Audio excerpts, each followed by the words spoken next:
Good evening. Welcome to WMSK Online Radio. This is the home of the Cheryl Underwood Morning Show. You're listening to Open Wide with Neeuq. I have Miss Aisha in the building. Hey, everybody. He is out for tonight. He's not feeling well, so prayer warriors, lift him up in prayer. If that's, a real thing. So we'll get back to harassing Wesley next week. You can listen to us and hear us every Monday, 7 to 9. And again, our housekeeping, some of the things that we're going to be talking about. On October the 20th, we have the 4th annual 50 Shades of Blue Domestic Violence Conference. The tickets are on sale on Eventbrite. If you're interested in being a sponsor, make sure you check out the email address 50shadesofbluebaltimore@gmail.com, or you can call 443-579-5401. We would love to see you there. Again, it's on October the 20th from 12 p.m. to 6 p.m. We're going to have food. We're going to have a lot of dynamic speakers, some entertainment. Of course, those wonderful swag bags that we're talking about. So come out and see what's happening. There will be parking and a playground for the children. So hit up 50 Shades of Blue and get those tickets. Get those tickets. You can look at the WMSK website and get those tickets. So tonight, Aisha and I, as you know, before we came on, we were talking about the woman who is accused of shooting the officer and for going into the wrong apartment and shooting the guy.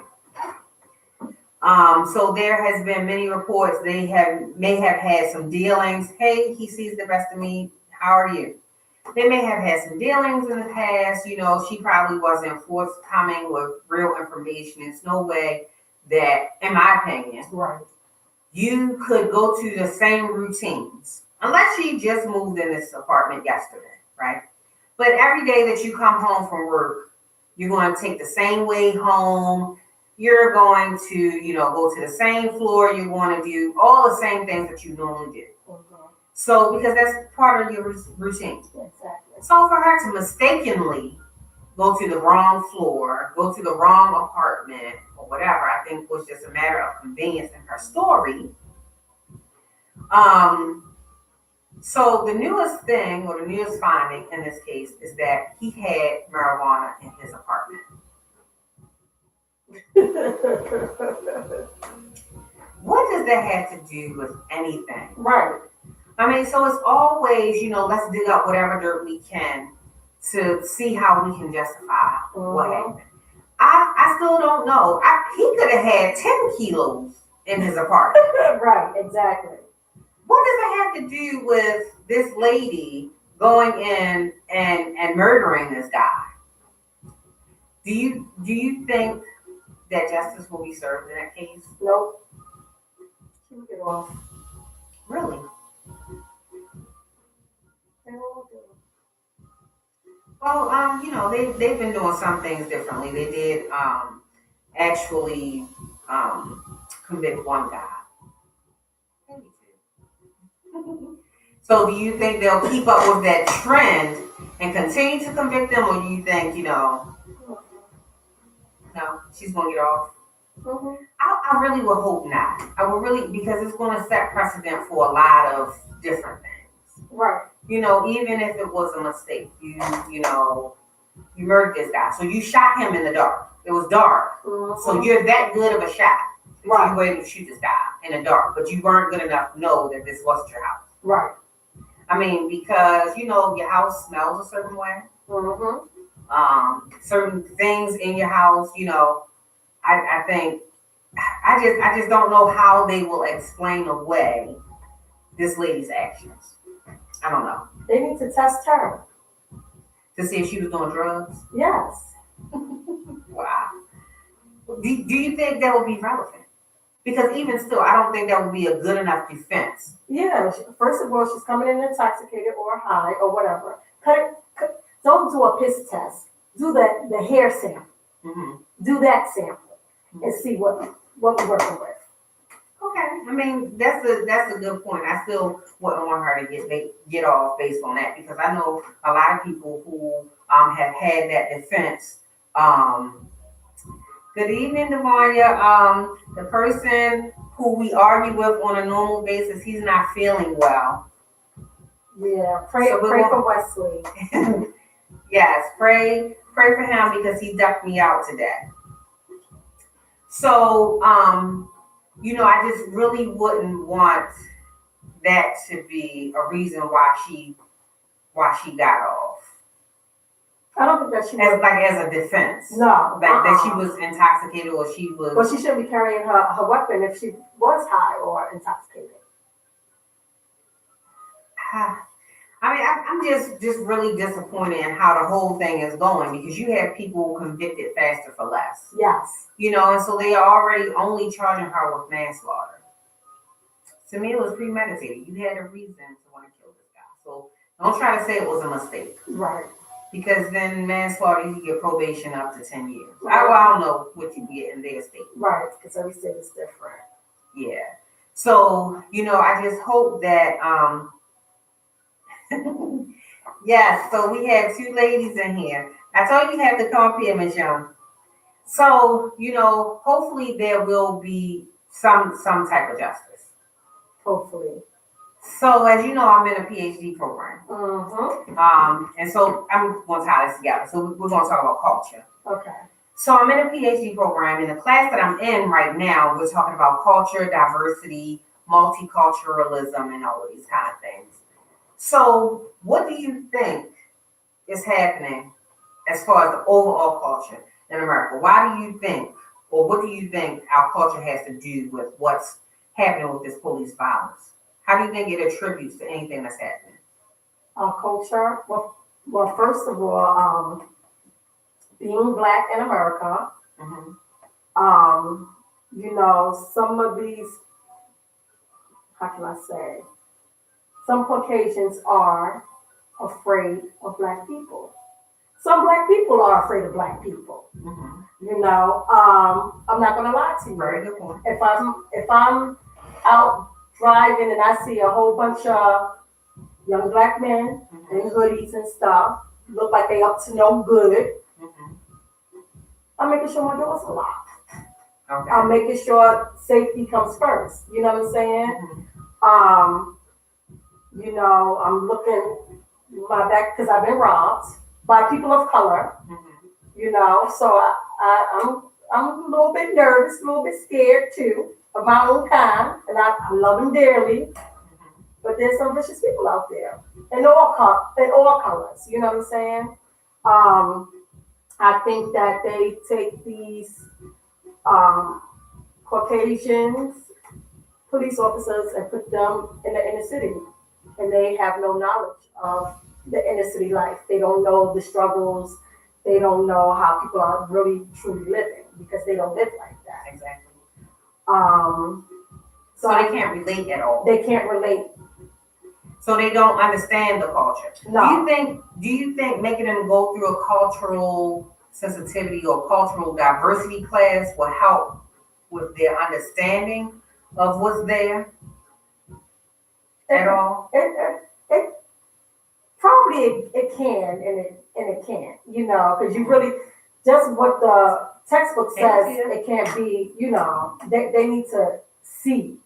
They need to, like how in the jails they would take the children and do Scared Straight. Mm-hmm. You see what prison life was like or whatever have you. Mm-hmm.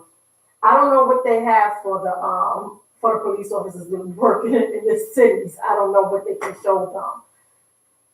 I mean, if they had like their cadet programs or whatever that training period is, and then we're talking about the culture in America right now, Latia, in relation to police violence and that kind of stuff.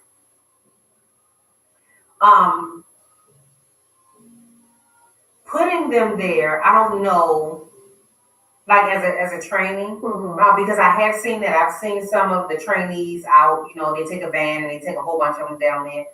I don't know how much of a lesson that would be. Right. Because if you put me into, say you put me in a Muslim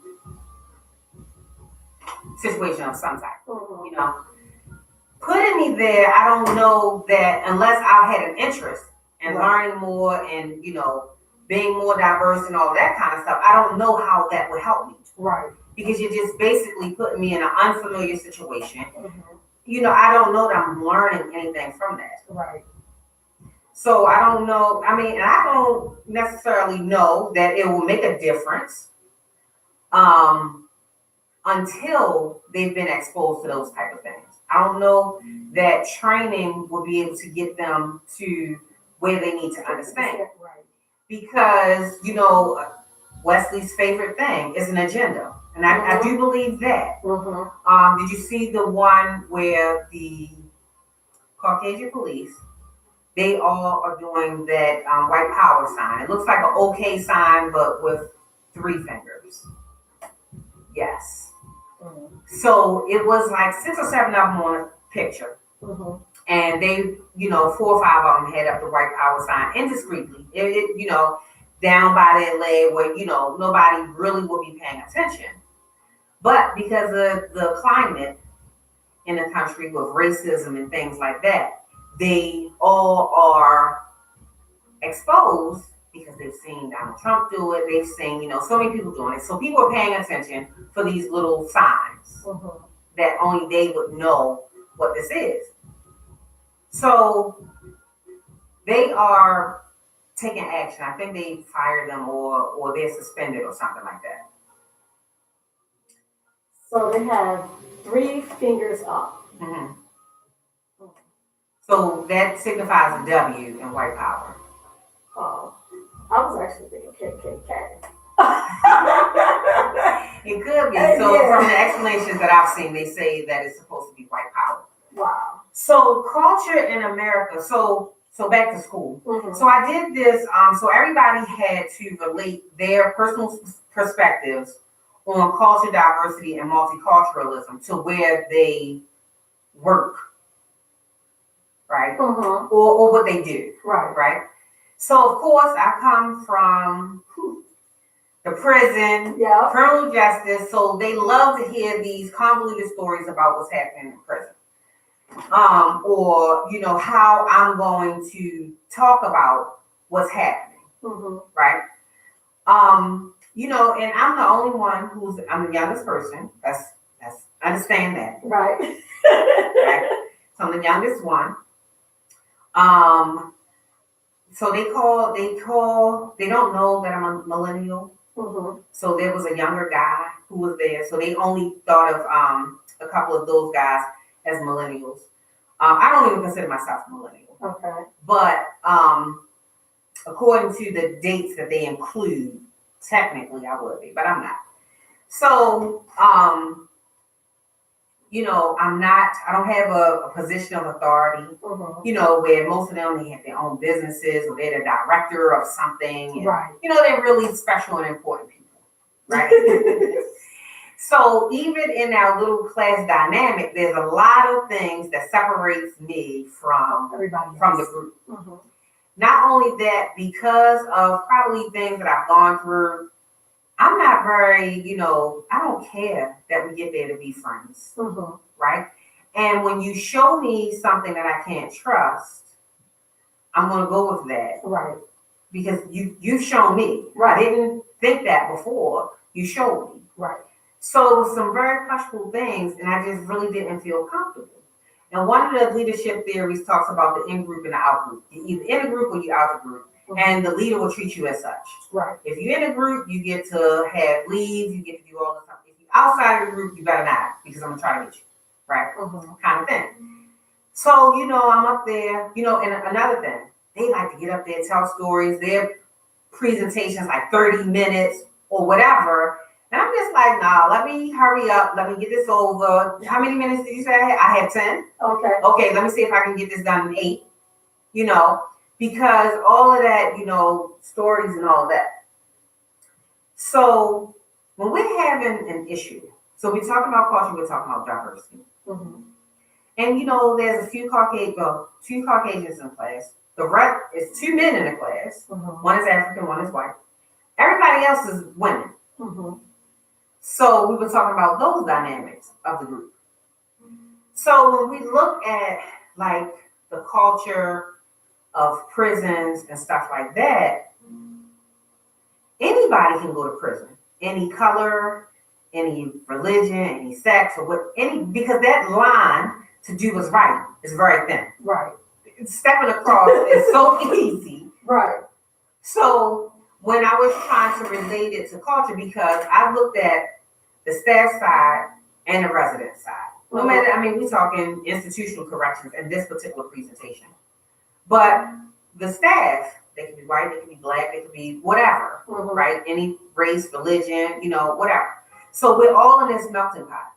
I don't think we do a good job in America at being multiculturalist. Right. Yes. And the reason why I'm agreeing with you is because, all right, even though I work in the prisons and I'm in the inner city, most of my staff members are black, whether they're Jamaican, Africans, Black Americans. There's very few Caucasians. You can count the Caucasians on your hand. Maybe one hand. Absolutely. And that was what I brought up in my presentation. Right. Because you go out west and or out east. You see all Caucasians. And you can count the black because they like little specks of pepper. Yes. And I brought up the point because this makes my ass itch. When an inmate will say to me, Ms. Davis, you know what? If I was in a white jail, they wouldn't do that to me. Yes. That grinds my gears. Yes. You know what I have to say to them? Guess what? If you was in a white jail, you would not be doing what you got caught up for. That's why that wouldn't happen to you. Not because they run stuff better and blah, blah, blah, blah. When y'all get up there, y'all can't even walk on their grass. Exactly. We can't even keep this Kentucky bluegrass that our state dollars are paying for because you walk all over it. So it's just like, the culture in every institution is different. Yes. Because even when you go inner city, the culture at the old penitentiary, I don't know what people call these places, but, naming them probably wouldn't make a difference. Right. But jail to jail to jail to jail is totally different. Totally different. Shift to shift to shift in the jail is totally different. Because it really has to do with the people who are in there. Yes. Do you think culture can be changed? Can culture be changed? Do you think it can be changed? If they made you the warden tomorrow, do you think you can change the culture of MTC? No. Why?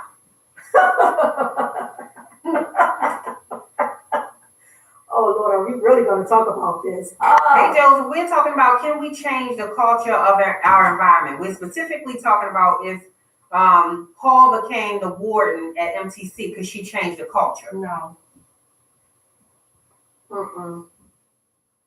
What do you think would be some of the challenges? Is it that you're a woman? Is it that you're black? Like, why do you think it can't be changed? That is a deep question. I feel like it could not. First of all, I don't even think I would want that position. Well, we're gonna get to that next because I talked about why I would not put myself in that position. I talked about why. I don't think that the culture would be able to change. No.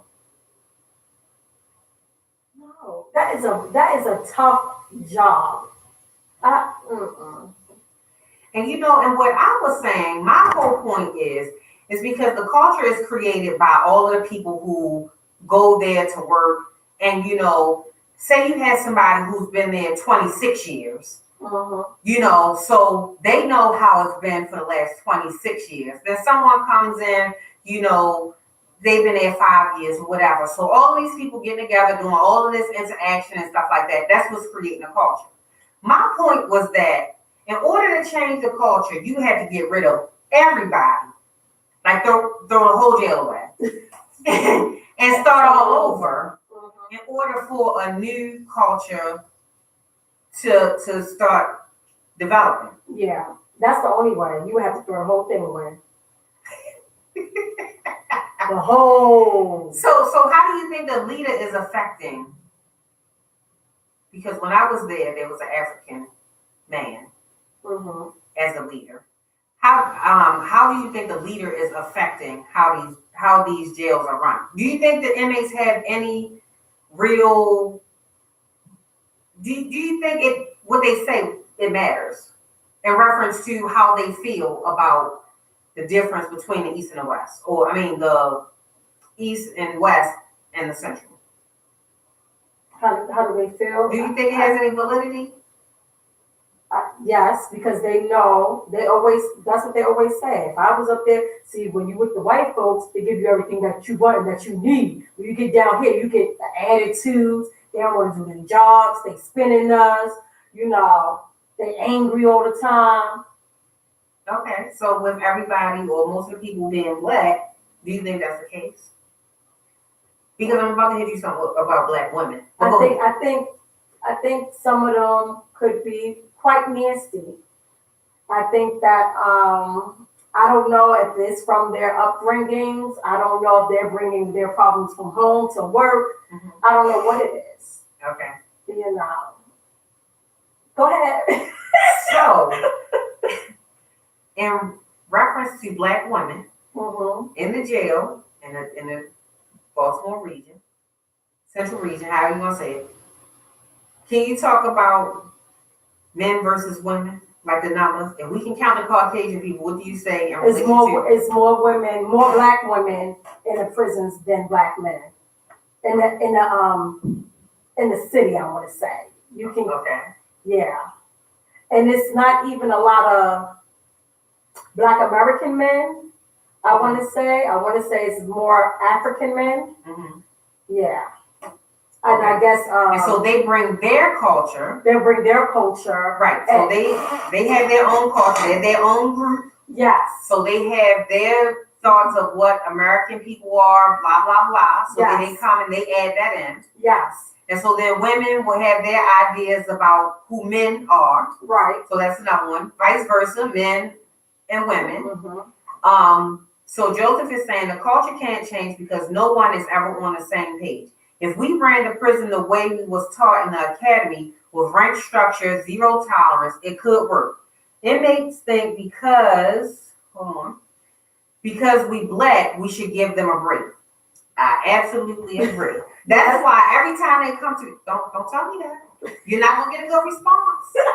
You're not going to. If you need to be a responsible person, whether you are in a black jail or in a white one. Right. If you don't try it in a white one, don't try here in a black one.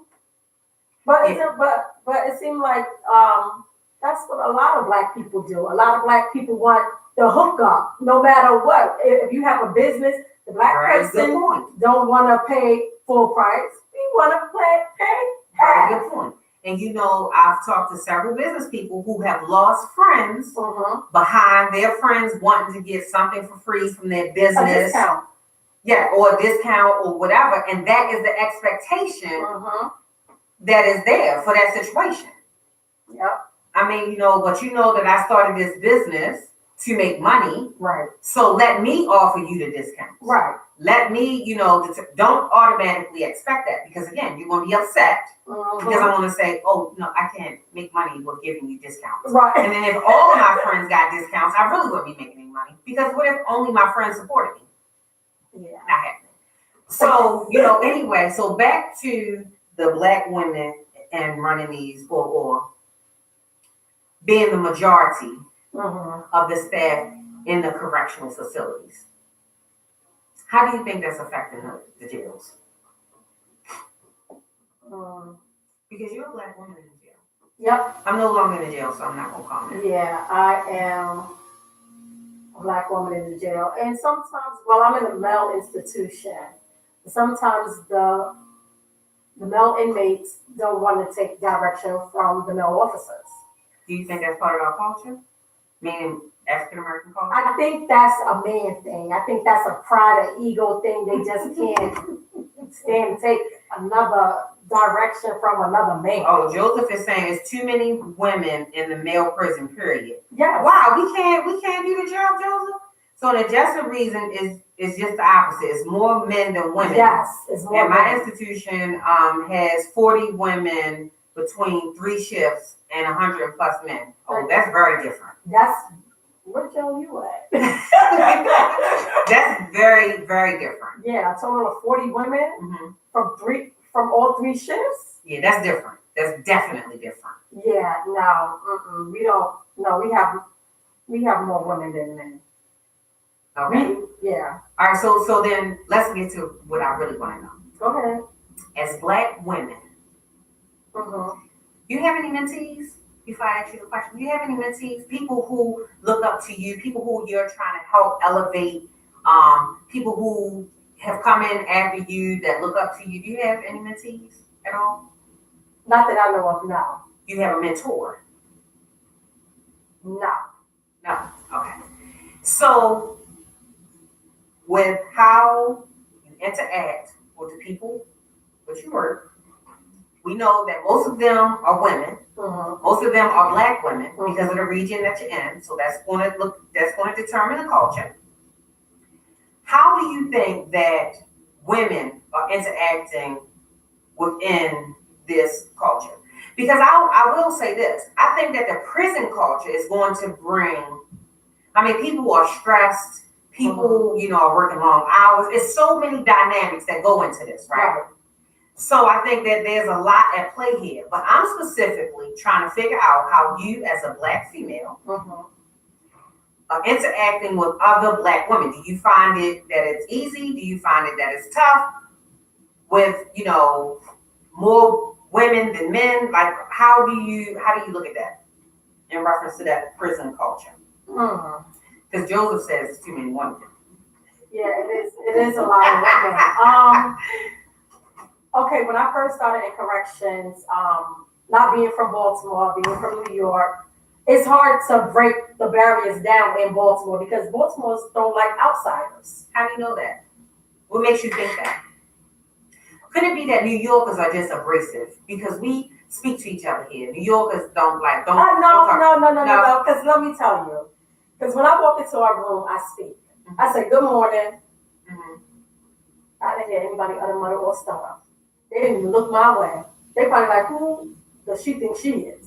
So I was like, oh, okay. These people, they don't want to talk. So one friend that we started with, she was from Africa, and me and her was very close. But the Baltimoreans didn't understand how I was friends with the African. Now, coming from New York, it's a melting pot. America is supposed to be a melting pot. Right, it is. It's supposed to be. Oh, okay. But down here, I see differently. The East don't mess with the West. Come on, Baltimoreans, reply to what she's saying. It's separate, It's separate. The East always talking about the West always talking about the East. The East don't go to the West don't go to the East. And Baltimore is small. And I don't understand how you just don't go to these places. But anyway, so I had an African friend, and people didn't understand how I was friends with her. But nobody else wouldn't talk to me. You know what I'm saying? So, I don't know. Women. So do you purposely try to seek out friendships with these women? No, I don't try to, no. So do you purposely avoid friendships with the women? No. So as Black women, do you think we're standing in our own way? Because a lot of times I put on my Facebook page, we hate us. Because I think in the African American culture, I think we do have an issue with that. We probably do. We probably do. Okay. So in what ways do you think we probably do? If you could pinpoint anything. Well, one thing is, okay, age is a factor. Age is most definitely a factor. Okay.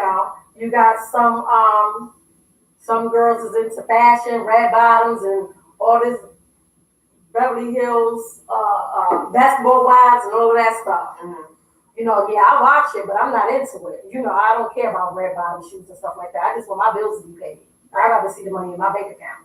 Right. You know, it's the culture. People like to do different things, and Right, but that's where diversity comes in. Right. Right. So I think a lot of times we have a hard time with embracing diversity, understanding that people will be different. Right. If I had a short leg, I'm different from you. Right. Right. Mm-hmm. So, you know, I think we have a really hard time with embracing that. And I don't know if it's, you know, I don't know because I'm not in the white culture, so I can't say what they do and don't, you know what I'm saying? But within our culture, Mm-hmm. and I so wish that Wesley was here so that we could argue about this. Right. Because I think it is so many different things happening Mm-hmm. that we, like, why can't we ever come together? You know, and I didn't have a mentor either. I don't have a mentor. Mm-hmm. I have several people who call me their mentor. Right. You know, and I don't have a problem with ever helping or anything like that. Right. So Ms. Young, tell us more about diversity. And why it's a wonderful thing. Because like this, you did make a very good point. And that's why in my program, I want to make it a point that we can get these young people to go outside of what they know. Right. They won't even go from east to west. Exactly. You know, so Lord forbid they, you know, walk in and they go too far and they cross the line. They won't know how to behave. Mm-hmm.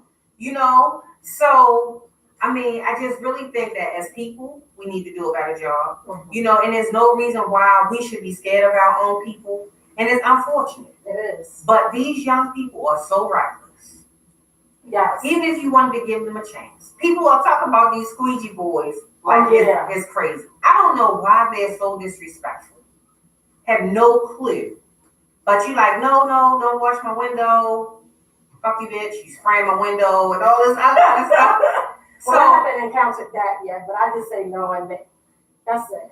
Yeah, so and even when you see a lot of these young people, people are complaining about the brand new jail that they built for these young people. Why they see? Right? Mm-hmm. People are complaining about that. But for people who don't know, they have juveniles who are charged as adults. Yes. Who used to be housed at BCDC, which is now closed. Yes. You can't put those people who are charged as adults, you can't put them in baby bookings. Now, while they may be 12 and they may look innocent and sweet and all of that, they are charged with some very egregious crimes. Yes. So you can't put them with those younger, you can't put them with those who are being tried as juveniles. Mm-hmm. So they could very much so get 50 years and be 16 and go out to Hagerstown somewhere. Right? So people are always complaining, yeah, they built that big old jail, but they're not building schools. But where else are you going to house them? But that jail is not even, I don't even think they have a full capacity. I don't think so. I don't think it is. And I don't even think that it's built to have hundreds of people in it anyway. But, you know, they did spend a lot more money on it. So what do y'all think? Do you think that they should have put more investments in school and maybe rec centers and stuff like that? Yeah, well, I mean, schools don't even have air conditioning. Yeah. I bet you that jail got it. Oh, yes. Top of the line, baby. State of the art. I just wanted to know. Now, I don't want to say the jail, but before, when we had the DLC guys, they didn't have no air conditioner. They was crying for the fans. You had to take them ice every hour and just ridiculous stuff. Yes, but now we got pre-trial and pre-trial get the top of the line. Why all those guys for 9 years was sweating? It was like hell in there. They crying for not ice. just the guys, because you in there sweating with them too, though. Right? Yeah. You in there sweating with them too. So you know, now all the yards got air conditioning now. I mean, now everything got air conditioning. Okay. I mean, so, but you do, I mean, that they do have certain rights, right? I know. And they allow us to come in the jail because if at any time if they felt like yes, fuck it, right, they could do that. Yeah. So I think and that was the point that I was trying to make. That culture that's developed, is a lot of things that you're not going to try right, when they're facing or they're serving life and they're facing, they are going to go to court for something. So, yes, Joseph, I definitely agree. They definitely needed that jail because where else are you going to put these children? Because I don't think that they should be exposed to adult prison life when they're not there. Right. Even after they get convicted, they do have programs for those youthful offenders that's 24 and under or whatever. I don't think you should just throw them to the wolves. That's how they get raped. That's how they get in gangs. It's a whole lot of implications. So people from the outside or people who really don't pay attention to it can say a whole lot of things. Exactly. All right, Joseph, you tell me the date and we'll make it the topic. So, we all know it could be part of the greater agenda. Mm-hmm. However, it's what's needed. Right? But how did we get to the point within our culture that we don't have our young kids doing this kind of stuff? Did you see the case with that boy who was charged with the rape and murder of that old lady? The 14-year-old? Yes. I was sick to my stomach. Mm-hmm. They said they found a condom wrap or something with his fingerprints or something. I just want to know. Now, they're saying that this 14-year-old child told his mother that he did not do it. Yes. The mother believes that her son did not do it. I don't know. I just want to know, do these people have the evidence? I don't want to hear fingerprints on a condom. I want to know what semen found, what DNA found. That's one of my mentors. That's what I want to know. Shortest lady in the jail. That's half pint? Yeah. Hey, half pint. She know who she is. Yeah. So, and so that's to come. Right. But that jail that they built, that people are saying shouldn't exist, is where people like him would go to wait to go through this trial and all this other kind of stuff. Now, the whole thing with the mother, let's take a step back. Okay. Just a few weeks ago, we were saying how these women are out here and they are supporting their sons, their boyfriends, their whoever, to be doing whatever they're doing. Nobody's turning them in and all of this other kind of stuff. So even when that person gets killed on the streets or something, they're like, oh, he was just such a great kid. Right. He was doing, whatever. So I don't know that I necessarily buy that I know when my kid is lying and when he's not. Right. I mean, it's so unfortunate. Very unfortunate. So unfortunate. Like, I always say I love grandmothers. I love old people. Right. So, it's so that this lady died. But we're going to have to wait and see how this trial turns out. So just like I asked you about the white officer who killed the black guy, do you think justice is going to be served in this case? Oh, yes. So what kind of justice? Like justice for this guy, for the boy, or justice like, oh, he's about to do a life sentence? Oh, he's about to do some time. That's if he gets convicted. That's if they have the evidence. See, they have to have the evidence. They have to have the proof. But sometimes you don't so even how did that condom wrapper get in there with his fingerprint? So I want to know semen, DNA. I don't want to know about no fingerprint because they said that this boy used to go to the house and help the old lady clean up and stuff like that. Now, could he be having sex with a girl in this lady's house and that's how they got the condom? It's a lot of factors. I just need to see the proof. I need to see the DNA, and I hope they don't sweep this underneath the rug and hit us with something else, and then we don't hear nothing else about this boy again. Right. And then he'll just be doing his life sentence. We never heard anything. Yeah, anything. So, Ms. Young is saying, I love to learn because I asked her, tell me more about diversity. Because again, I think we have a hard time accepting the differences of others, and that's where diversity comes in. So she said she loves to learn. She loves being around different people from different backgrounds and cultures, different ages, and etc. And it was fun to her. She grew up around so many different people, and her dad has friends who were Muslims, Native Americans, etc. And it was so fun learning from them about their foods, things to do and not to do if I visited their households. And that is a very valuable lesson. You know, and that was part of my story. I told the story about how I grew up in this housing project. Everybody there was poor. So it didn't matter if you were white, you were black, you were Puerto Rican. We all got along, we're together, we're learning about each other because we had that one thing in common. We're poor. Hey, Miss Moore, how are you? I was looking for you. So Joseph is saying the fingerprint is proof about on condom. She not fine with that. Right, the fingerprint on a condom. No, I'm not going with that. I need some more evidence. I need semen, DNA. That's what I need. Yeah, I mean, and don't get me wrong, we definitely do that. Know that white privilege does exist. Yes. Because if it was a little white boy who was accused of the same thing, how do you think that would go? Oh well, there was a Caucasian guy that got off for molesting or raping somebody. Good point, Miss Davis.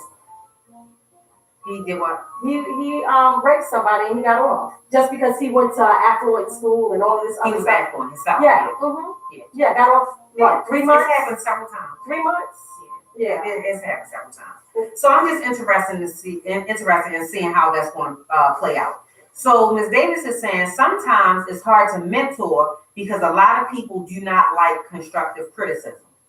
True. That is so true, which takes me back to the question I asked you about how you're interacting with female African American women. Because for my PhD, this is what my study is about. Right. Ms. Davis is making another good point. If it would be mental illness if he was white. Right. Yes. Yeah. So that's definitely a point. So as far as my classmates call it black on black crime, because my study, I'm looking at the abusive supervision from African American female leaders on their African American female subordinates. And I have some other things that I'm looking at in there in reference to trauma resilience. How does her terrible behavior towards you affect your trauma resilience? How you're bouncing back from different things? Because I think, one, the environment of corrections is convoluted anyway. So if I already got so many things that I'm dealing with, because, it's never a time where we're talking about, where you come from, whatever. Right. Because you're in there hustling, bustling, doing whatever you got to do. So we don't really get to know each other like that. Not on a big enough scale. Right. So, how is my bouncing back affected by her behavior and its negative behavior? So, but let's get back to the smaller part in my study. African American women treat other African American women like shit.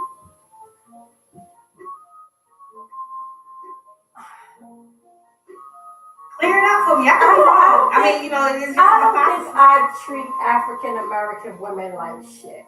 I treat people how they want to be treated, and they show you how they want to be treated. Come a bit bigger in general, not how you do, because I don't think I do people like that either. But in general, what do you see? Because Ms. Davis is even saying mentoring a person. People aren't really ready to deal with the diversity.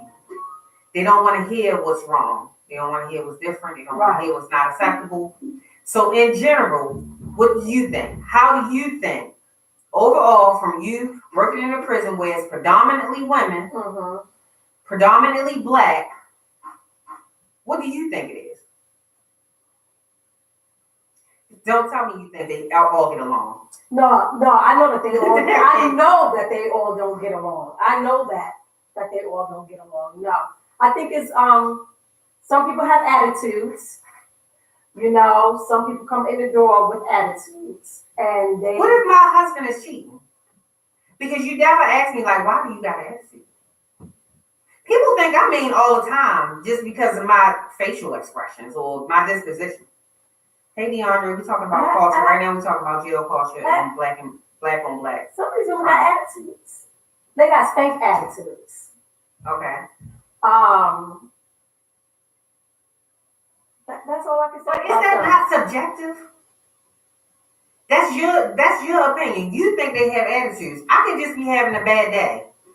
I could, like my husband cheating on me, or I don't know, I'm going bankrupt. I don't know. But I mean, we don't take enough time to communicate, right? Mm-hmm. And maybe it's a prison culture. Do we really want to impose or learn about people's personal issues? Because people are going to have trust issues. They're not going to want to tell you anyway. Right. But if we don't communicate at all, we're assuming that you have an attitude, or we're assuming that you're mean because of how you look, or we're assuming that you can't be approached because of whatever reason. Right. So Ms. Young is saying, true, not all of us, but some, this is true. I think we have a really hard time. Women and women, I don't see a lot of women jumping out there to mentor and pull other people up. Right. So say you became the warden today. How likely is it that you're pulling your fellow African-American woman up to be your protege? Do you see that in our culture, period? You can be a guy and it happens, right? I don't see it. I don't see it happening. No, not at all. Because even when you take DeAndre, I'm gonna give you the number to call me in a minute. If you even take the step up, like I knew I wanted to move up. Mm-hmm. I knew I wanted to learn. There's a whole lot of avenues and corrections that a lot of people don't know about. Thank you. And I remember it was this one day, it was a captain. She was alone, and I wanted to assist with her. So I asked her for the pull sheet. Yeah, Joseph. And she was like, took the sheets from my hand and just did what she did and didn't want me to help, didn't even want to try to show me what to do. You know. So you took that as an attitude? I took that as an attitude. I took that like she didn't want any help, and I was offering my help because she was up there by herself. Mm-hmm. And she didn't want to show me, like, you know, or maybe it wasn't the right time. Maybe she said, I'll show you later, but it was never. I'm telling you, when I first became in the supervisor role or whatever, I had to learn. I had somebody teach me probably for a week or two, and then they was transferred. Then I was stuck by myself for months, which is typical in organizational behavior. Even the captains, you know. So Joe's just making a very good point. So go ahead, make your point. I was struggling. And nobody didn't want to help me. Nobody. White, black, man, woman. Black, nobody. So do you think that just came specifically from the prison culture? Yeah, I think that some people just don't want you to take their spot, and they don't want to teach you anything. Okay. And you just gotta teach yourself. Okay. So Joseph, who is a black guy. Okay, Joseph. Hey, Joseph. So he is saying black women always trying to outdo or be the center of attention. So that comes off as an attitude towards other women. And I think he makes a very, very good point. Yeah, but I don't want to be a center of attention. But I know some women that are, yes. Exactly. So his point is very valid because it is. It's true. Yeah, and what you said is nobody wants you to exceed them. No. That's that crab in a barrel mentality. Yes.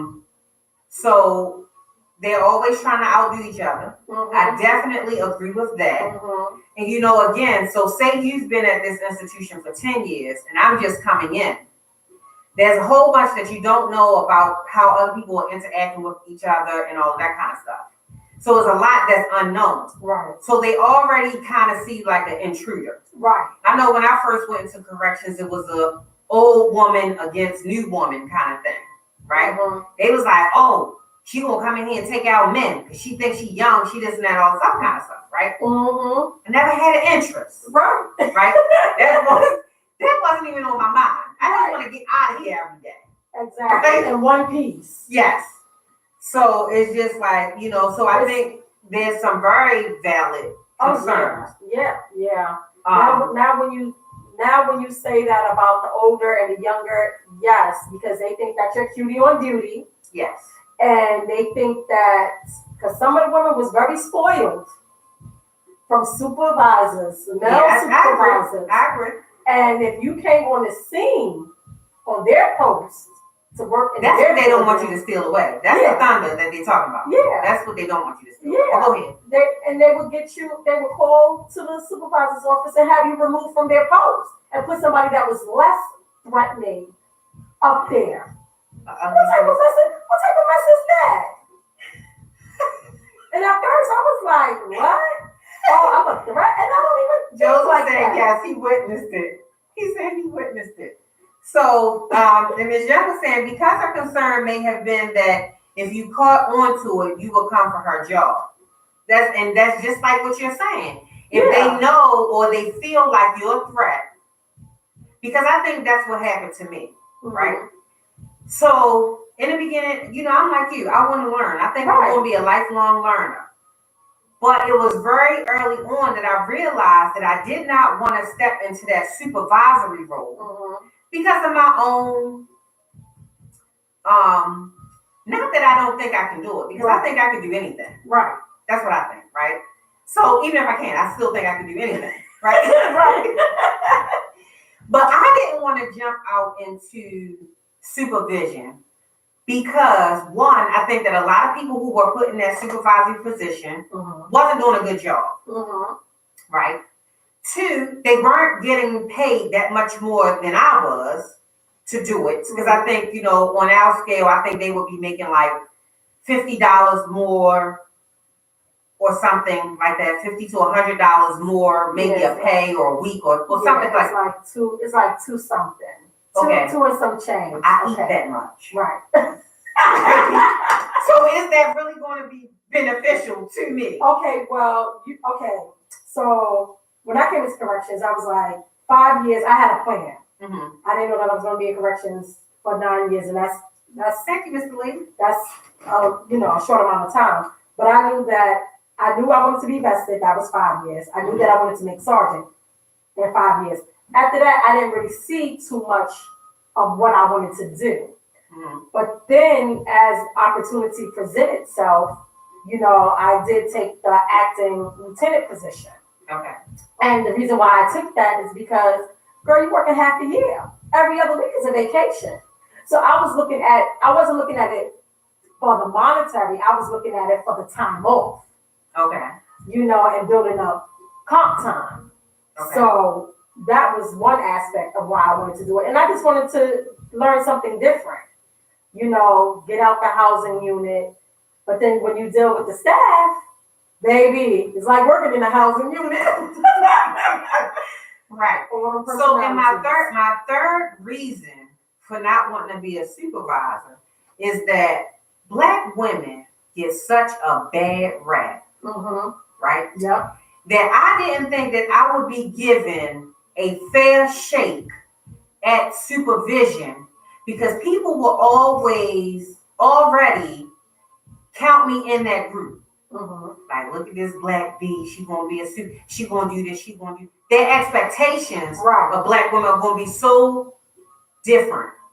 It's gonna be so difficult for me to prove I can do this or whatever. Right. So that's my reason. Right. So I'm not gonna put myself through all of this stress for my lunch money. Right. That's the first thing. You're not going to give me a fair chance at being, the type of leader that I think I am. Right. I think one of the bigger issues is, one, I want to see what's right being done. Right. So you're not going to give me extra money to eat with and then make me your puppet. Right. Because I think that these supervisor levels, not to be offensive to anybody who is a supervisor, right? Mm-hmm.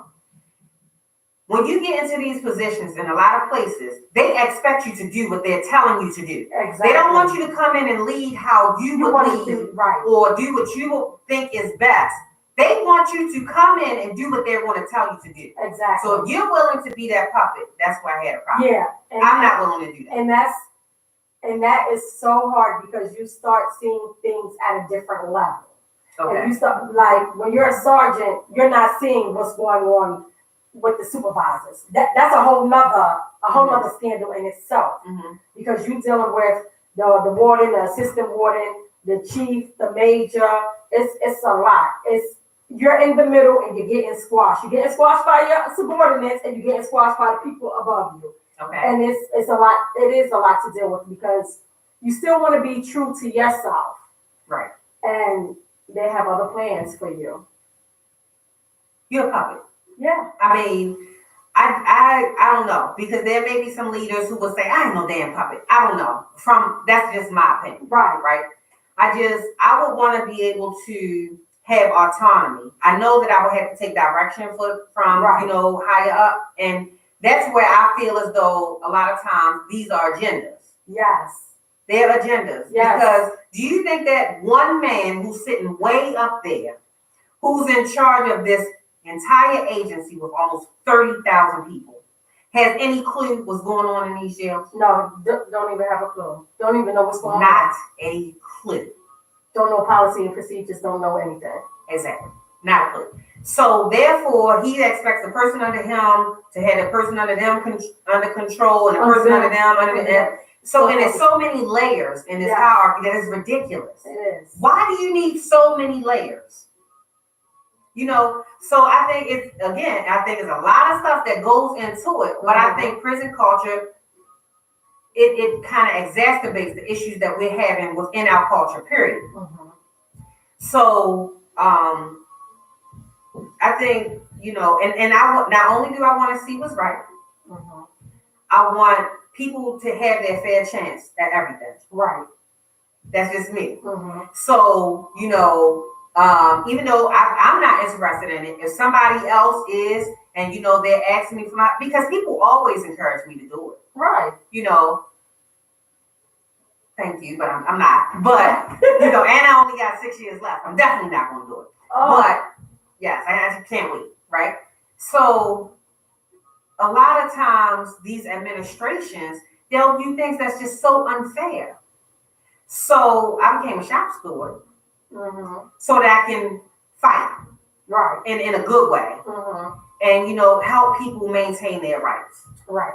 Because I think a lot of times in our culture, those rights get snatched away, mm-hmm. and people really don't know how to deal with it, right. So, that's how I lead informally, mm-hmm. So I mean, it's just crazy, but that black on black crime, that woman against woman, I just don't understand it. And I'm not going to lie, it happened to me a couple of times, mm-hmm. because they're threatened by what they feel like I could do. For instance, when I was a case manager, mm-hmm. my supervisor, an African American woman, was out for an extended period of time. Mm-hmm. So I was very good at what I did in case management. Very good. Mm-hmm. So when she was out, I was like a go-to person. Right. So everybody called about everything. Mm-hmm. When she came back, she couldn't understand why everybody was coming to me and not going to the other supervisor, right, who was there. And I'm not even getting into why they didn't go to the other person. So, and everything didn't need to be at a supervisor's level to get your question answered. Right? Technically. So she was like, well, stay in your lane. What exactly is my lane? If I know it, why can't they ask me? Why can't I tell them? Like, what exactly is my lane? I don't understand. Right. So I could never understand why I couldn't get anywhere with this lady. And so I didn't want to be untrue to myself, mm-hmm. and go kiss her butt to be, I don't know, her friend, so that she would, leave me alone. right? Mm-hmm. Because I think a lot of times people would rather, what's the little saying about the honey and the shit and the flies and the bees and all that Oh nonsense? yeah, Yeah. So I think some people would just rather go with what's easiest. Right. And to make your life less stressful. Yes. Mm-hmm. You just conform. Mm. No. Yes. No. Mm-mm. Do you think you conform? I don't think that you conform. I think that you just. I don't think that you conform. I want to say do things accordingly. Um, because there's some stuff that I just did not go with. I'm like, I can't do that. Like, come on now, you know that's wrong. Yeah. You know that that's wrong. I just couldn't see myself being that person because I have to go home at night and go to bed at night. I have a conscience. You know what I'm saying?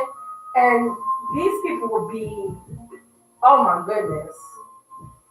Oh my goodness. So Tara is saying, girl, folks don't want to see you shine or have respect for other people, having more knowledge than them. So they will try to make you seem like you don't have anything to bring to the table because they are threatened that you may breathe a fresh breath of air. I definitely agree. Yeah.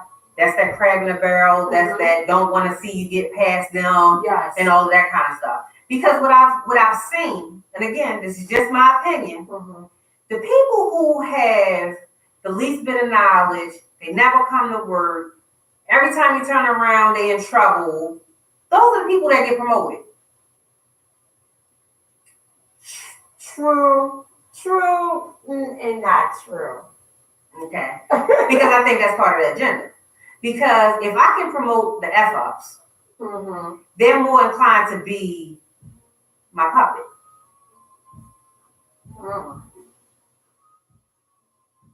I don't know.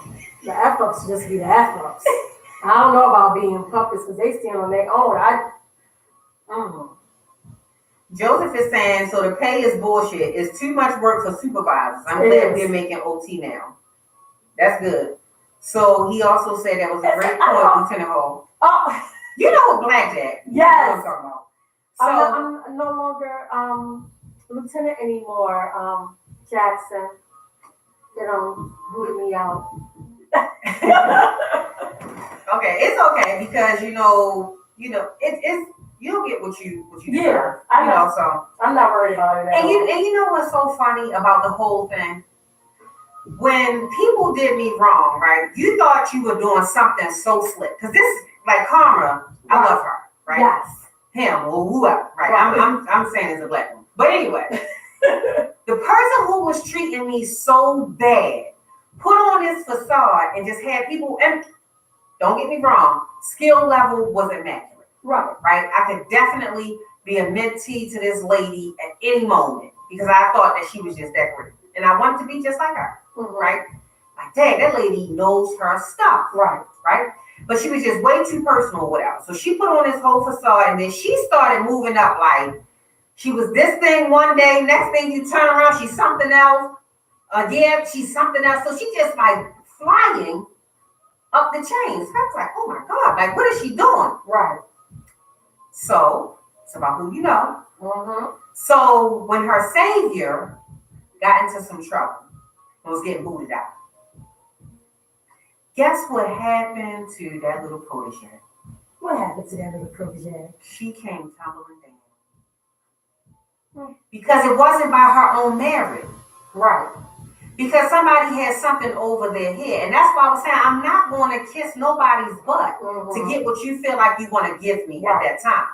Right? I'm not going to do it. Because when I'm no longer kissing your butt or something else happens or you're gone, if I'm not gonna kiss the next butt, then what? Right. But I think we just he said come out MCIJ.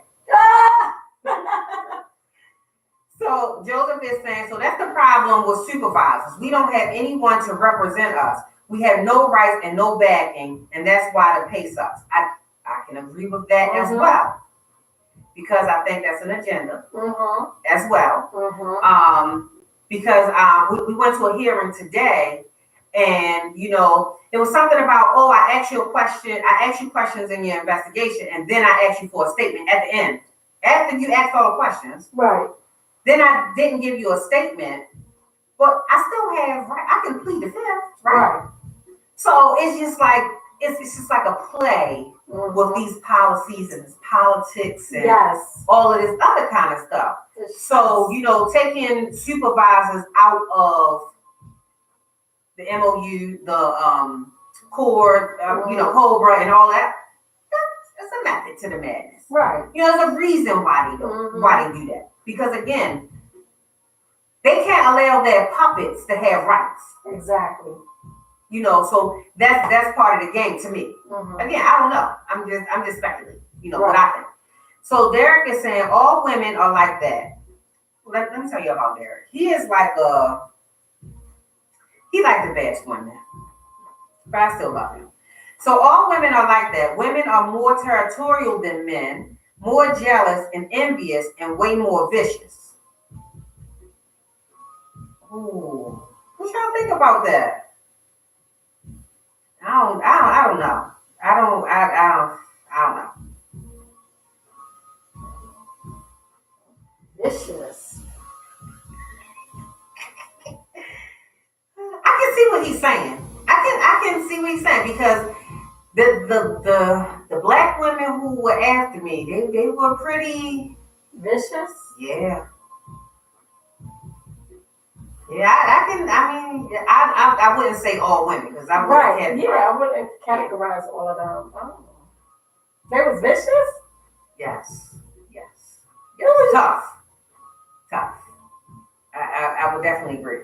So Derek is saying that's why I do as little as possible, but I'm nobody's puppet. So Derek, we're talking about the correctional environment, right? Particularly, but you know, as far as leadership is concerned, I think that when you do step into those supervisory positions, I think that they do have a little leverage over you, in a sense. You know, I don't want to make it generalizable, right? Because I don't have a lot of experience in all of these other places. But I'm just thinking, as far as leadership is concerned, I think they do have a little leverage over people who they allow to get that privilege. That's just my opinion.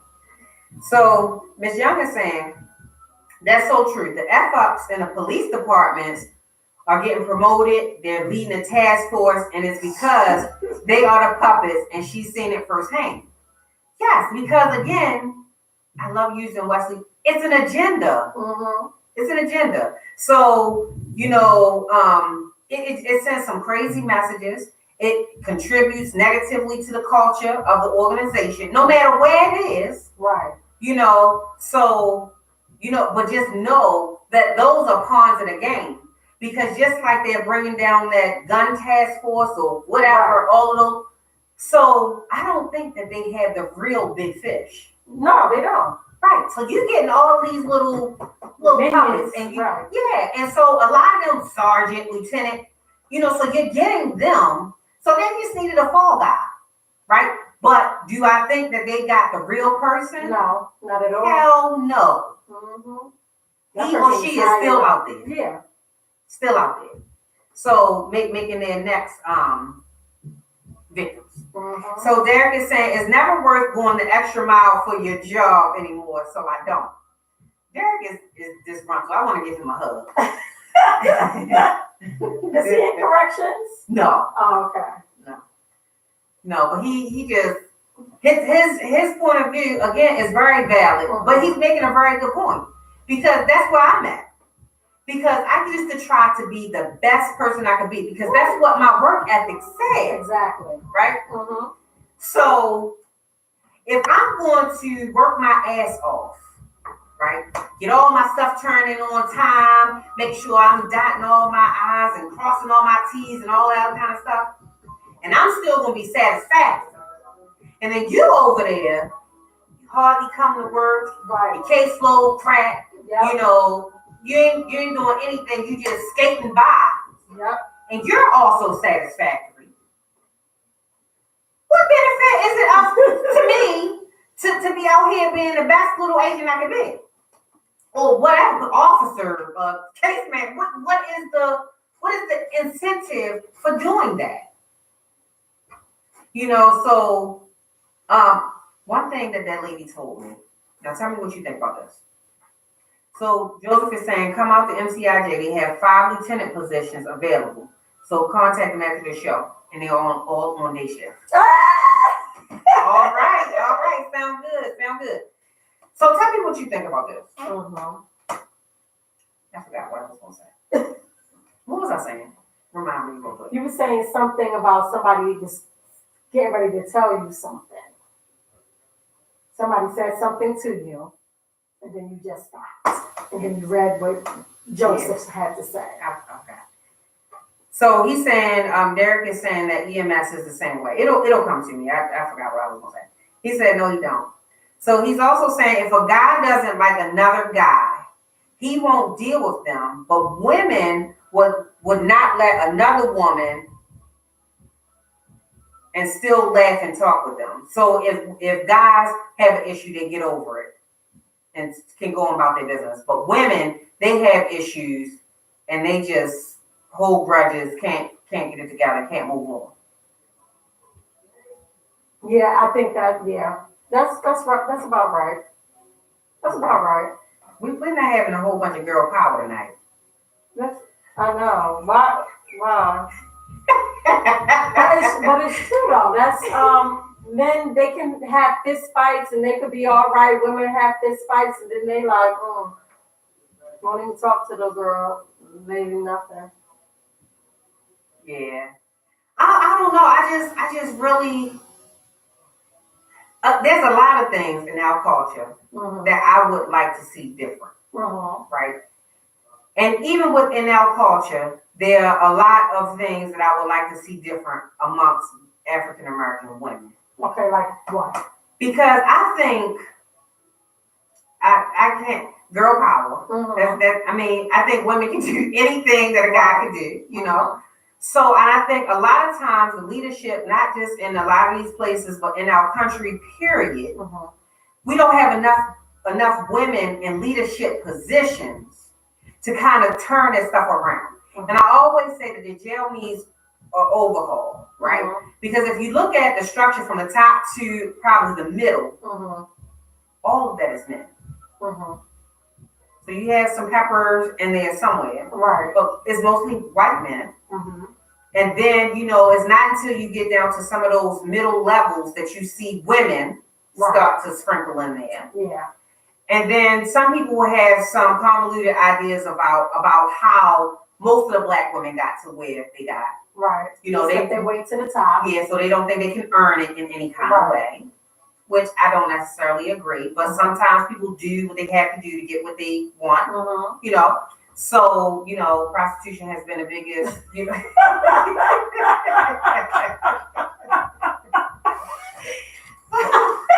Okay, let me take that back because we're talking about girl power.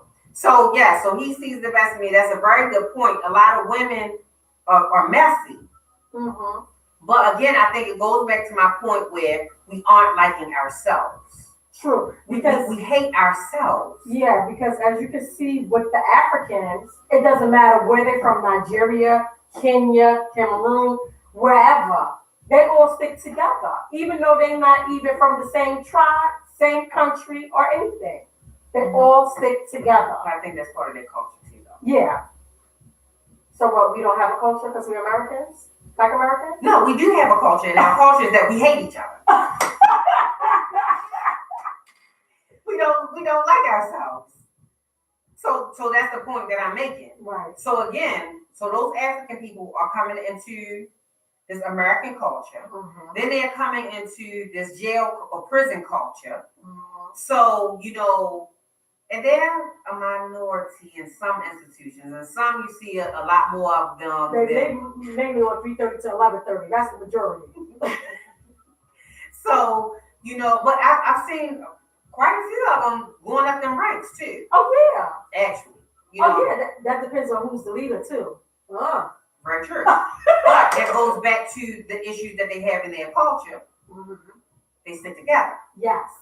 So when I asked you if, as a black woman, if you would be pulling up other black women, a lot of black women would probably say yes and not, right, not pull them up. right. But you don't see that No, in you our don't. culture. You don't. And some people don't even want to move up. Some people want to stay a CO2. They don't want no responsibilities. I think you still got it. You're right, because I'm not doing it. I told you can't offer me lunch money and think you doing something great. It's not happening. It's not happening. So Derek is saying black women were forced to be that way because of the things that they had to endure during slavery. Derek, tell me a little bit more about that. There is a book where her first name is Caroline. I can't remember her last name. But she does talk about the difference during slave times where women were, I don't want to say forced, but they did start to hate each other because the light ones stayed in the house and the dark ones were on the field. Yeah. So there is a book that supports exactly what it is that you're saying. So that was something that they started, embedding into the minds, of people or whatever. Right. And it kind of has carried on because we still have that light skin, dark skin war and all this other kind of stuff. I mean, which is ridiculous. Right. Because then, we're feuding against who, light and dark, when other people, they don't care how light or how dark, you're still black. Exactly. So you're fighting amongst each other for nothing because. But we can't seem to get that out of our heads. It doesn't matter. It is still black, Okay, so what do you call it? Half pint is saying you have to love, accept, and respect yourself before you can extend yourself to others. Very true. So true. Very true. Some people don't love themselves. Yes. And so when they come to work, they all sit mad, miserable, disgruntled, or whatever. That does, translate into them not having good relationships with other people. So he's saying our culture was taken from us, and and so we were forced to be that way. I can agree with that. We talked about a little bit of history. Yeah. So he's saying, yes, those Africans, do you, he's saying that you should see them in hospitals, they take it over. Okay, so let's talk about Africans for 1 second. From what I know about them. Okay. Right? So not all Africans in their country are poor. Let's get that out of our heads. Right. They're not all starving. They're not all starving, walk around with their boots hanging low, all got AIDS and all that, right? It's not like that. No. They are strategically putting themselves in a situation to get what they want to get. Because 9 times out of 10, they come here and they work 1,000 hours a week. They take that money. For $1 is like 365 of their dollars. They start sitting at home. They start banking it, whatever. They're building compounds. They're doing all of these kind of things because a lot of them don't even want to stay here. They don't. So it's the opportunity that they have to get and build the things that they want, and then they go back home and they live like kings and queens. Right. So don't be mad at their agenda. Right. So a lot of them get into things that's going to make them money. So the husbands come, they bring their wives, they send their wives through nursing school. Those wives are making $90,000 or whatever. So then they're steady banking, they're doing all of this other kind of stuff or whatever. Because if you look at, because their culture also uplifts education, a lot of different qualities and stuff like that. That sometimes we think they look down on us, which some of them may. Because they have prejudices and all that kind of stuff, just like everybody else. Right. So when they're like, oh, well, these Americans, they really don't care, whatever, they're not taking advantage of their opportunity. Because an African guy from Cameroon in my class, when I told him I lived in the projects and everybody was poor, he's like, nobody in America is poor. Exactly. How do you want to tell me that I wasn't poor? Right. Like, just because it's not your definition of poor. Right. Right? So, they're coming with their preconceived notions just like we have it or whatever. So it's just like, so you can't really get mad at them. for fulfilling their agenda. Yeah, but I don't want it to seem like they're all legit because they got some crooks too now. Absolutely. Every culture has crooks. Yes. Every single one. So, I mean, shit, they probably get there work 82 hours overtime and sleep half the time, but they earned it. Shit, they still earned it. So, I'm not saying. They sleep at 82 hours. I don't know if they earned it, but I don't know if they earned it if they sleep at 82 hours, but You know, well, they work 82, they slept half of it. But and so that's the thing. So again, we have to embrace their diversity, right? And and just know that every group of people is going to have their prejudice, their bias, preconceived notions, or whatever. But the more we learn to accept and embrace differences of other people, the better time we'll have together. Right. I mean, because y'all president talking about building a wall. For what? Most of them already here. They're not walking across the thing where your wall will be at anyway. Right. So that's dumb. Mm-hmm. So we talked about that in class as well. And I was just like, because I don't recognize that guy. Right. Yeah, I don't. So it's just like I think things are going to get a lot worse before they get better. So Derek is saying during slavery, black people were forced to be at each other's throat. I agree. Mm-hmm. Hey, Miss Val Robertson, how are you? So, shut up there. You loved O'Donnell Heights, but you were also poor, whether or not you knew it. So, but anyway, so I just do you think by chance things can get better within our culture, specifically that black on black, woman on woman issue that I was talking about, and not just in corrections, because I think it's happening everywhere. I don't think that it's just specific to corrections, but I think that because of that environment, there are so many other dynamics that make it make it much worse. Yeah, it's a lot. It's hard. It's really hard to say. How many years you got left? 11 years on my sentence. That's what I call it, a sentence. It definitely is a sentence. So, if you could do anything to change you right. So Derek is saying the Germans built a wall and it was to keep the citizens. Then why they get a tighter grip on a country history? They get a tighter grip on a country history repeats itself.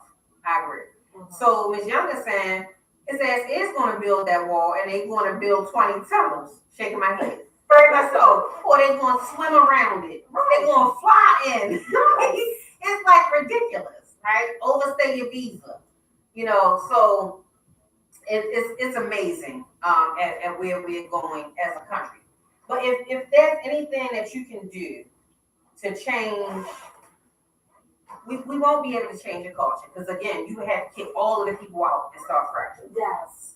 What do you think that black women in leadership positions can do to change that hatred we have for one another? Or do you think there's nothing? You said it was hard to say. Can you tell me more about that?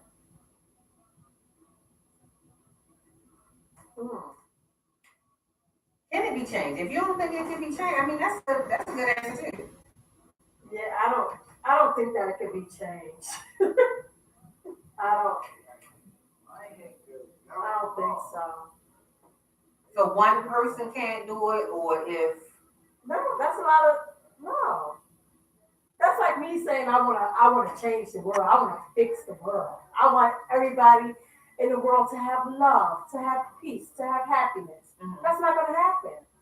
That's too much pressure on my shoulders.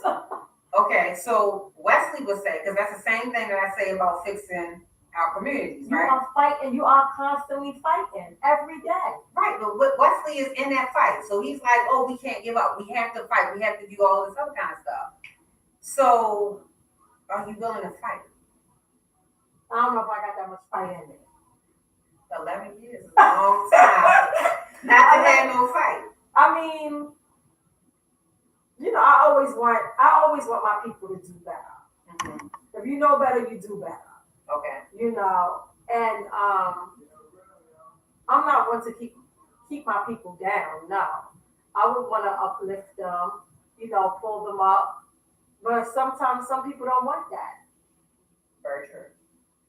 And I can't force that. Even though you might see something in someone, they don't see it in themselves. Mm-hmm. Like I never thought I could do corrections. I would have never thought. All I wanted was a job, a pension, a steady paycheck, and benefits. That's all I asked for. That's what God gave me. I got corrections. Lord, I was shaking in my boots, standing their feet up. All these guys around me, I don't know what crime they committed. I don't know anything. Right. So Miss Young is saying it's hard because nowadays you can't trust no one. And Right. that's true. You don't and know I the think motives. that's exacerbated times 10 in the corrections environment. Right. I definitely agree with that. So Derek is saying, so the wall, is it for the Mexicans? It's for the American citizens. There won't be a way for the people to get out of the U.S. because cold freezing water stops people from running away to Canada and the oceans to the left and the right. Well, I mean, I don't necessarily, because you see, one thing that I do know, when Africans can't make it here, they go to Canada. So as I can get out of here, it's just about how I'm going to go about it. Mm-hmm. Can I just uproot everything Mm-hmm. and run off to Canada to have what I perceive to be a better living? You got some people that don't want to leave America. Some people don't even want to. They don't want to leave. No matter how bad it gets. No matter how bad it gets. That's Black Americans. That's a lot of people that's born in America. The older Black folks, they're not going anywhere. They're going to die right here. Absolutely. I agree. They won't even get on a plane to go from state to state. Yeah, my mother won't. Yeah. But I moved to a Commonwealth state Oh, for like 2 years. Where, Virginia? Yes, ma'am. Okay, I was in Virginia for 7. And how did you like that? I'm Virginia. So you felt like Black people had a fair shake in Virginia? Okay, now the part of Virginia where I lived at was military. It was Norfolk, Virginia. So basically everybody was mixed breed down there. So it didn't matter. We had high yellows looking Puerto Rican-ish. It didn't matter.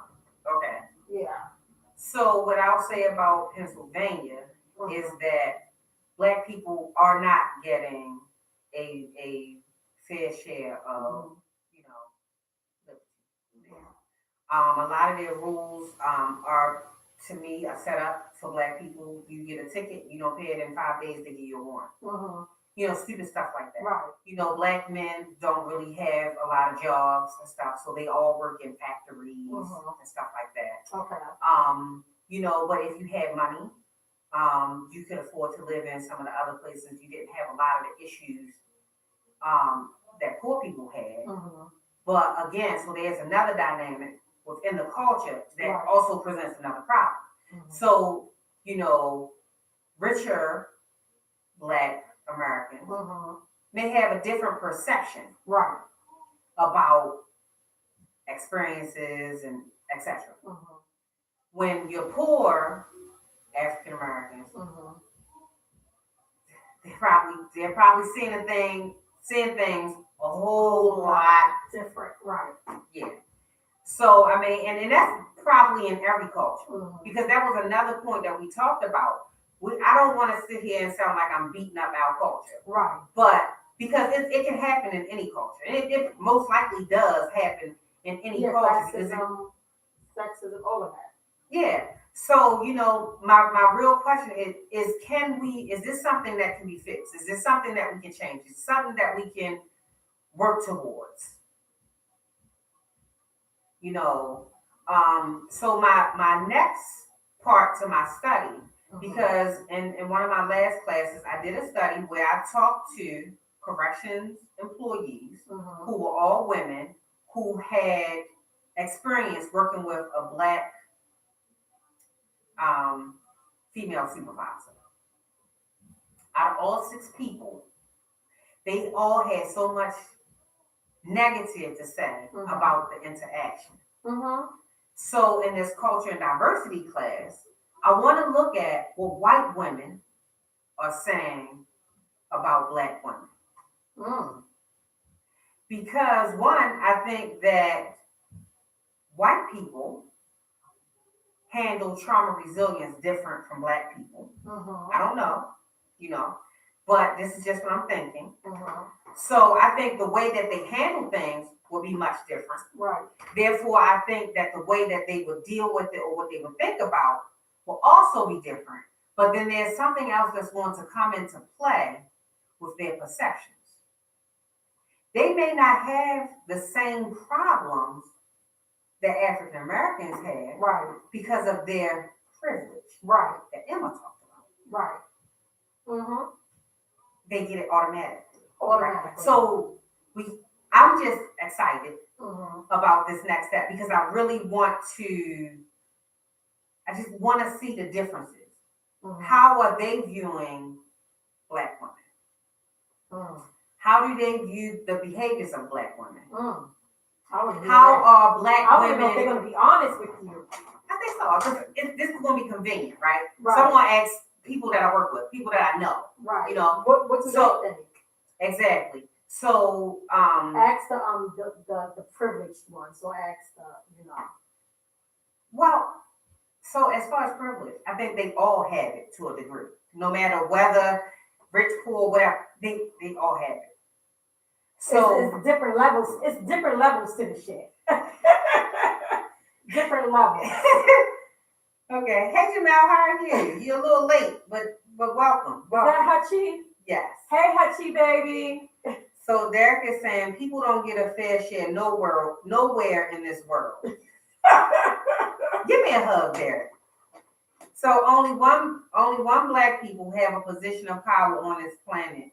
Or only when black people have a position of power on this planet will that change. Like what? A black president? You already had that. Right. So what else are you talking about? I don't think that it could be just one position of power. Right. That definitely is not going to work because it was proven. He was the president. That's how I can get.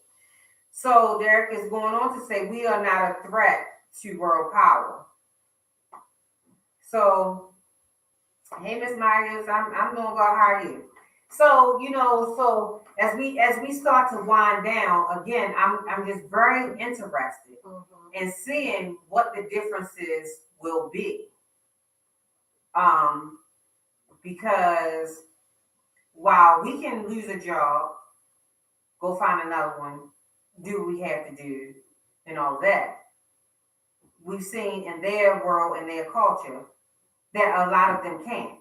They can't cope. Yeah, so I really want to know if that's going to make a difference and how they deal with things, or even if they experience any of the same issues. I want to hear that. I want to hear what they have to say. What do they think about that? Yeah. So I have to. So we go back, I think, the 28th, and so I'll have some results by then. Yes. Because I'm like very interested in what they have to say. Yes, I want to know what they have to say. Yeah. So this was a very good discussion about culture, about diversity, or whatever. And I know that a lot of it had to do with the correctional environment because that's what we have in common. Right. So American culture contributes to a lot of that stuff. Prison culture itself contributes to it. The cultures that are put within the prison culture has a lot to do with it. Institutional culture is a very big thing. So most importantly, what we wanted to get out of this is how diversity matters. You know, how when we embrace it, how things can be different. And even when you're talking about the smaller sects of culture, black in a black culture, we still have to embrace the diversity that's within that. Because you could come from a rich family, I could come from a poor family. So there's still a lot of things that factor in. And don't get me started on the LGBT thing, because that's a whole nother dynamic that goes into all of that. So, when you're out here, you're trying to make a difference, because I'm not sure what exactly can be done, or if it can be fixed, But I think that as women, we definitely have to do a better job of loving ourselves. Once we do that, we can then translate that into loving one another. And when we get into those positions in which we have the opportunity to mentor or learn from one another, that we also embrace that. Because I think that we have a huge problem with that. Because then, of course, you can't trust anybody. That was another thing that, was brought up earlier. You can't, it's not a lot of trust. So we also have to build that back into our culture. So like I said, anytime that I get the opportunity to mentor somebody, I do it. When people are asking my opinion or whatever, I'm willing to share that. If I'm doing something, I'm willing to bring somebody up along with me. Sometimes that backfires. Sometimes it does backfire because your intent may be great. And then that person, I don't want to say abuse, but they take advantage of your kindness. And then, things start to go a little left. And then everybody looking at you like you brought this person along. Look what this person is doing. Dummy. Yeah. So, I just think that we have to do a better job nationally and in our own culture. So Derek is saying, so like China, Russia, and the UK, and so forth, so on, our people had trust in each other 50 years ago. So now that's gone. So we have like almost 15 minutes, right? Well, a little less than that, right? But speaking of this whole trust thing, do you know what you're called if you conform or you agree too much, or I'm trying to say it without giving you too many clues. So when you are it's probably specific to the jail anyway. But yes, man. Yes, man, a Tom, a company man. What do you think about that? Do you think it's a real thing? You do? So when you write, what is it? What's a company man, a yes man, a Tom? What is that? Somebody that says one thing and do another. When they're around their peers and stuff, yeah, they gung ho, they like, yeah. Then when they get around the people, it's a different story. Oh well, I don't know about that. But just when you was with the common folks, you was all gung ho. Right. You was power to the people, for the people, by the people. Exactly. So so a flunky, a Tom, a kiss ass, etc. Yeah, so those people do exist in every culture. In every culture. Right? So sometimes it's hard to pick them out. Oh, no, it's not. Oh, yes, it is. I'm going to tell you a story about how I was bamboozled. Okay. Right? So Derek is saying, actually, the Uncle Tom part is wrong. It was a little black Sambo who was a snitch. Okay, Derek, whatever you want to call him. Yeah, exactly. So, yes. So, this person that I'm talking about is also African American. Mm-hmm. It was not an African American woman, which I'm proud to say. Mm-hmm. And, so we built friendships, we had what I thought was a very strong friendship and things like that.